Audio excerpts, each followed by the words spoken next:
respond to these questions? The question is very critical and thinking outside the box. Bisa kan? Yeah. I try lah. Kita kan ada Menteri Sumber Makanan, betul tak? Pertanian dengan industri makanan. Yeah, we have Kementerian Pertanian, Kementerian Perladangan Komoditi, Kementerian Industri. Tapi mana diorang? Yes. That's a good question. What are they doing? Yeah, that's great. Diorang macam tak ada macam tak buat kerja. Kira macam senyap je. Orang tanya mana. Kira orang bertanya dekat diorang tapi diorang tak bagi jawapan. So this is more to food crisis and how the ministry handle the crisis. When you have you're holding that position as a CEO or a minister, you should do your job or else responsibility. Okay, back. Now we're going to think outside the box. Now you as a think tank mean pakar rujuk, pemikir, pencadang. Now you as a think tank, what is your suggestion to the minister and ministry, or to the Malaysian leader, for instance the Prime Minister of Malaysia? What is your suggestion to him or to the ministry how to handle food crisis or masalah kekurangan bekalan ayam dan sebagainya? Macam mana cara kita? Apakah cadangan-cadangan anda?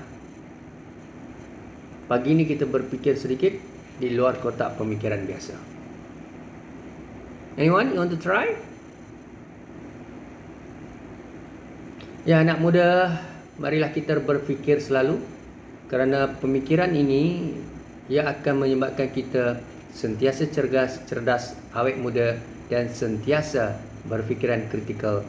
Amat rezeki akan terus sampai kepada kita apabila kita sentiasa berfikir secara matang dan mempunyai idea yang cukup mampan. Silakan. You have any opinion, suggestion?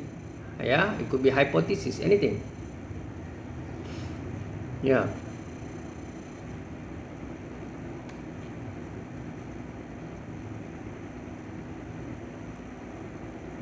Apa masalah Malaysia ni? Siapa nak jadi frontliner yang kritikal kat Malaysia ni? Graduan-graduan yang kritikal. Graduan-graduan yang sebenarnya ialah mereka yang berfikiran di luar kotak dan mereka-mereka yang kritikal. Who are you guys? Actually, how are you going to think about this? Kenapa minister tak boleh fikir? Kenapa ministry tak boleh fikir? Kenapa prime minister pun tak boleh fikir? Kenapa?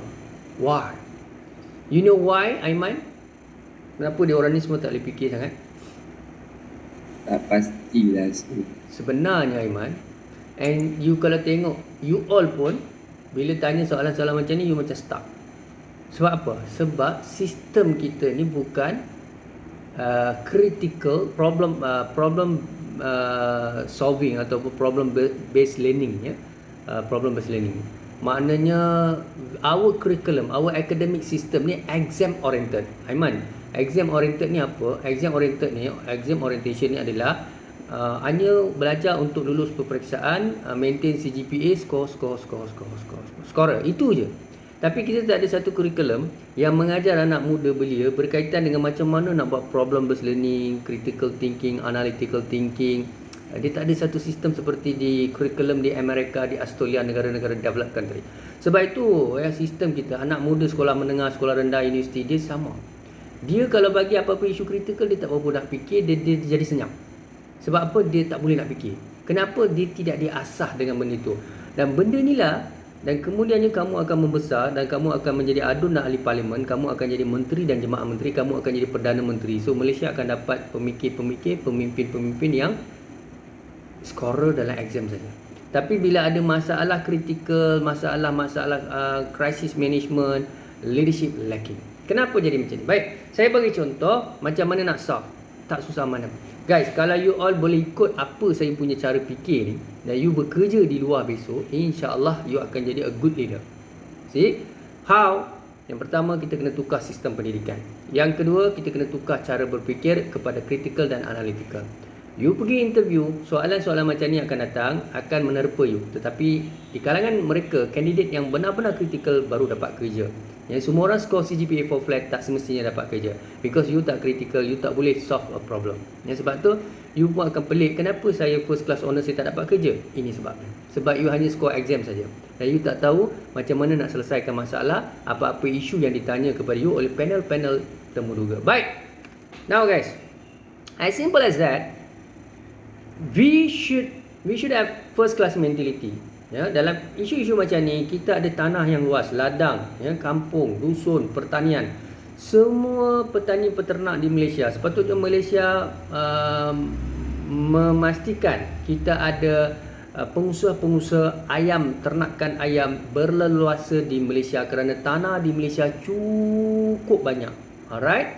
So kita boleh buat dalam scale atau skala yang besar. Okey, di kampung, di estate, di taman tak boleh, di kawasan pendalaman, ya, ladang dan sebagainya, ya. Kalau ladang kelapa sawit ke ladang apa, ladang getah pun kita boleh buat. Tapi kalau idea ini dibuat dan kita komersialkan, akhirnya kita tak perlu import pun ayam daripada luar negara. Tapi kenapa Malaysia tak mau buat? Begitu juga kambing dan lembu. Kenapa kita mesti import? Sebab mentality Malaysia beli sampai ke mati beli. The moment you beli, what will happen? Duit you habis.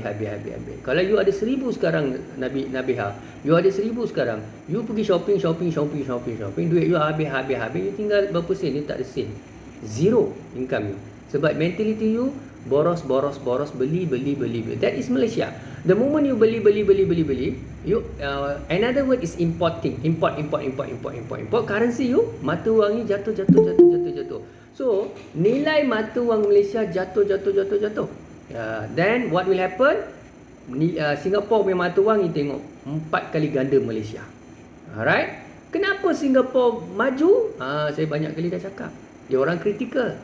Dia orang belajar tentang commercialization, produk, cipta teknologi jual, ya. Beli produk mentah daripada Malaysia, ya, nenas 30%, rebranding, packaging, export kepada Amerika $5. Singapore dollar. Siapa bijak, siapa pandai? Singapore pandai. Kenapa jadi macam ni? Kita ni cakap pun tak mau dengar. Beri ceramah pun tak mau dengar. Beri cadangan pun tak mau dengar. Dia pandang kita serong, dia pandang kita mengajar, dia pandang kita mencari kesalahan dia. Sebenarnya kita mahu mendidik, tetapi masalah kita punya leader, masalah kita punya frontliner, masalah kita punya orang-orang yang scholars ni semua, bila kita bercakap macam ni, dia rasa kita ni nak tunjuk pandai, kita ni sebenarnya macam bagus. Actually bukan. Cerita dia macam Aiman timbulkan isu ni, kita cerita tentang impromptu speeches, ya, impromptu speeches. Aiman bagi satu isu, iaitu kenapa ayam kurang dalam pasaran. Maka Aiman cerita tentang kerohanian agama. Dia kata kita kena bersyukur yang sudah sampai masa Allah nak tunjuk pada kita, Allah tarik nikmat itu dari segi konsep agama lah, ya. Tetapi dalam agama pun ada banyak benda lain perlu kita fikir. Allah tak akan ubah nasib satu kaum melainkan kaum itu ubah nasib sendiri, ya. Orang Cina di Singapura, dia bukan Islam, tapi dia lebih maju daripada orang Islam di Malaysia yang majoriti Islam. Dan persoalan di sini, apa tak cukup kat Malaysia ni? Semua ada. Kelapa sawit, koko, petroleum, ya. Kita ada sepat, keli, betuk, ya. Kita ada bayam, kita ada kangkung, ya. Kita ada apa lagi, ya. Ulat, macam-macam lah guys. Tapi kita tak ke mana pun. Kenapa? Soalannya bukan kita terasa hati, kita rasa marah, bukan. Soalannya adalah kenapa kita tak maju-maju? Now, anyone you want to respond? Kenapa kita tak maju-maju? Ada anak-anak belia kritikal, ada anak-anak muda kritikal yang tinggalkan sikit asyik-asyik score, dia score saja exam. Tapi bila ada problem solving, that's why Malaysian problem, bila you pergi kerja kat industri ke apa, you jadi boss, bila ada krisis you tak boleh handle, bila ada masalah you tak boleh fikir. Inilah sebab dia. Sebab you tak ada capacity untuk fikir di luar kotak secara betul-betul. Sebab sistem itu begitu.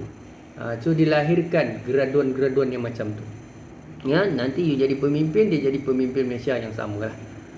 So itulah, kalau you boleh fikir cara saya fikir dan you boleh apply method ni, you boleh pergi jauh sangat. Dan itulah Nabi pesan, tuntutlah ilmu sehingga ke negara China, ya. Maknanya kita kena tak boleh tengok kulit bangsa kaum. Kita tengok kepada ilmu dia. Ya, orang Jepun ilmu dia macam mana, orang Amerika ilmu dia macam mana, orang Australia macam, orang India, China macam mana. Kita jangan duduk dengan kelompok kita saja, kita kena keluar daripada kelompok kita. Itulah hijrah. Dalam Islam pun Aiman selalu suka sebut akidah ni. Ya, hijrah mesti ada. Kenapa ada hijrah itu? Sebab itu. Boleh faham? Aisyah Khalidah boleh faham? Boleh? Boleh sir. Jadi kenapa Aisyah kita tak maju-maju ni? Dah 65 tahun merdeka. Sebab macam saya cakap tu lah, macam politician sekarang ni tak bagi peluang orang muda untuk bagi macam kita punya pendapat sendiri maksudnya. Alright. So that's one of the indicator ya. Adilah ya, maknanya suara anak muda, think tank ya, layman, rakyat, pemimpin kena dengar lah bukan pemimpin dia tahu semua pun. So banyak benda pun dia tak tahu. So baguslah dia ada musyawarah muzakharah, maknanya ada pertukaran pandangan dan sebagainya. So Arisa ada apa-apa pandangan?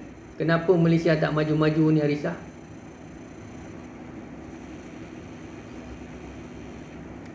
Ya. Ani ada pandangan?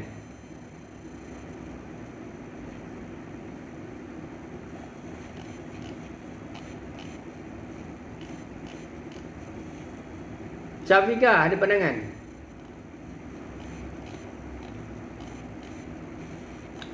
Baik saudara, saya nampak gaya memang kita dah bincangkan beberapa. Kenapa? Why I'm asking all these things? Because I nak tengok you punya your communication skills, and also this is more to impromptu speeches. Impromptu speeches kita dah belajar dalam public speaking. Impromptu dia adalah apabila seorang macam saya tanya, guys, okay, say this, deliver this topic, cakap isu ni secara spontan, secara spontan. Boleh ke tak boleh? So saya nak tengok beberapa orang punya cara menjawab soalan ini. Sebab ya, Aiman? Boleh. Boleh. Jadi Aiman pun dah faham impromptu. Sebenarnya sengaja saya tanya macam tu sebab saya nak tengok impromptu sebab kita ada belajar impromptu tu. Kita ada panel ada pihak-pihak tertentu dia akan tanya secara mengejut. So you bersiap siaga tak? You ready tak? Itu sebenarnya impromptu Jadi soalan tadi sangat kritikal, tetapi apa pun saya yakin dan percaya Aiman dan kawan-kawan, Khalidah dan semua tu semua dah belajar apa yang saya cuba nak sampaikan, guys. Dia isunya bukan A dalam public speaking. Isunya adalah ilmu yang kamu dapat. Kamu ni sebenarnya dapat apa daripada Sa'anov Fahmi ni sebenarnya?